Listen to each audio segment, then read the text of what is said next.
ta auta ne. Muryarnakasassu.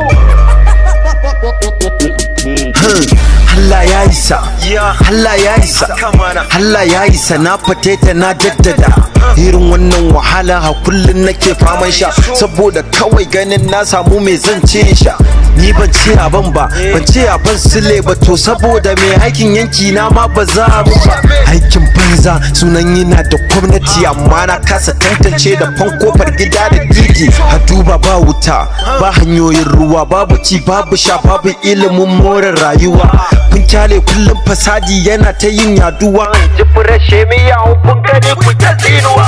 Abin tambaya nan shin wai laifin na waye? Kun kyale mai guda kun taimaki mai tagwaye. Hanya ku Allah zai kyale ku manyan kasana, wallahi sai kun azabta koren saboda hakkina.